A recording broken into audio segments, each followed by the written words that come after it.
6 महीने में 4 मौतें। विनोद खन्ना की ज़िंदगी की वो कहानी जिसमें महेश भट्ट भी है और ओशो का आश्रम भी है। विनोद खन्ना करियर की ऊंचाई पर थे और लाइफ में कुछ ऐसा तूफान मचा कि उन्होंने आध्यात्म की ओर मुड़ने का फैसला कर लिया। उन्हें हर पल लगने लगा कि अब वो नहीं बच पाएंगे। महेश भट्ट ने हाथ बढ़ाया और फिर पहुंचा दिया आश्रम तक। बॉलीवुड के सबसे हैंडसम मैन में गिने जाने वाले विनोद खन्ना ने अपने करियर की शुरुआत विलन से की थी। विनोद खन्ना ने सुनील दत्त की फिल्म मन का मीत से बॉलीवुड में एंट्री मारी थी। उनके रोल की जमकर तारीफ भी हुई। फिल्म मेरा गांव मेरा देश में डकैत की भूमिका से भी उन्होंने दर्शकों का खूब दिल जीता। बाद में वो लीड रोल में नजर आने लगे और फिर अमर अकबर एंथनी और मुकद्दर का सिकंदर, द बर्निंग ट्रेन जैसी कई शानदार फिल्में कर डाली। विनोद खन्ना का करियर एक तरफ पीक पर था और उनके सामने फिल्मों के ऑफर्स की लाइन लगी रहती थी। इसी बीच उनके संन्यास लेने की खबरों ने इंडस्ट्री और उनके फैंस के बीच में खूब बवाल मचा दिया था। विनोद खन्ना के स्टारडम का किस्सा जोरों पर था कि अचानक 80 के दशक में उनके सन्यासी बनने की खबर ने हलचल मचा दी। किसी को ये पूरी कहानी पब्लिसिटी स्टंट लगने लगी तो किसी को लग रहा था कि उनकी दिमागी हालत खराब हो चुकी है।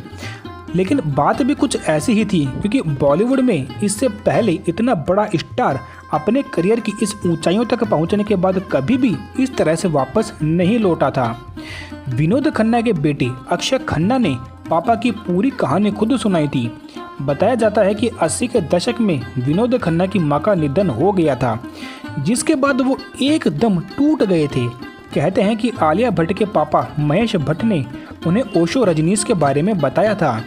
एक इंटरव्यू में महेश भट्ट ने कहा था कि कई लोग नहीं जानते कि मैं ही विनोद खन्ना को ओशो के आश्रम में लेकर के गया था।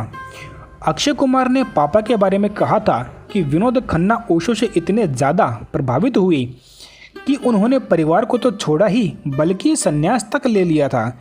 ये एक लाइफ चेंजिंग फैसला था। उस वक्त अक्षय केवल 5 साल के थे जब पापा घर छोड़कर आध्यात्म की दुनिया में जा बसे। 1980 के दशक के शुरुआत में विनोद खन्ना ने ऐलान कर दिया था कि वो फिल्मी दुनिया की चकाचौंध छोड़कर आध्यात्मिक गुरु ओशो रजनीश के बताए रास्ते पर चलने वाले हैं। लोग इस बात से हैरान थे और जानना चाहते थे कि आखिर उन्होंने ओशो की शरण में जाने का फैसला क्यों लिया। बताया जाता है कि ओशो की एक कहानी सुनकर वो उनसे काफ़ी ज़्यादा प्रभावित हो गए थे और फिर आध्यात्म की ओर मुड़ गए। बताया जाता है कि वो कहानी कुछ ऐसी थी जो एक जैन गुरु की थी, जिसमें एक चोर भागता हुआ आगे निकल जाता है।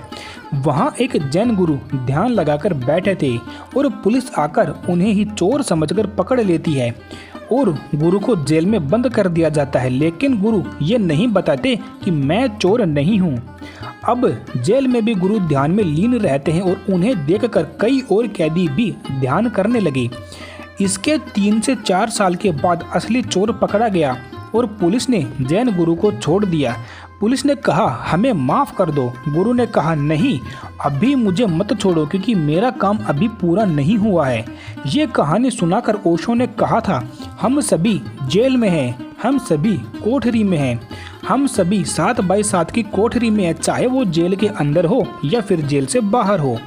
जब तक हम समग्रता से अपना काम नहीं कर लेते तब तक हम कोठरी से बाहर नहीं निकल सकते। विनोद खन्ना ने प्रेस कॉन्फ्रेंस में कर डाली थी ये एक बड़ी घोषणा। कहा जाता है कि जिस समय विनोद खन्ना आध्यात्म की ओर मुड़ रहे थे उस दौरान उनकी वाइफ गीतांजलि के साथ में उनका मतभेद चल रहा था। विनोद खन्ना ने उस वक्त फैसला लिया कि वो मुंबई का ग्लैमर छोड़कर पुणे के कोरेगांव पार्क, जहां पर रजनीश का आश्रम था, वहाँ पर रहेंगे। साल 1982 में विनोद खन्ना ने एक प्रेस कॉन्फ्रेंस बुलाई जो उस समय एक बहुत बड़ी बात होती थी। वैसे तो लोगों को अनुमान था कि विनोद खन्ना क्या कहने वाले हैं। इस प्रेस कॉन्फ्रेंस में विनोद खन्ना के अलावा उनकी पत्नी गीतांजलि और बेटे अक्षय और राहुल भी मौजूद थे।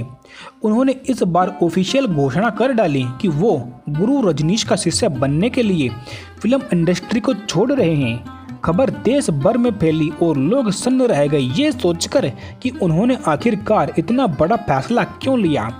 सच ये है कि विनोद खन्ना को बचपन से ही साधु संत अच्छे लगते थे। करीब 8 साल की उम्र से ही उन्होंने साधुओं के पास जाना शुरू कर दिया था। कभी उन्हें अपना हाथ दिखाते तो कभी उनके साथ उनकी तरह ध्यान में बैठ जाते।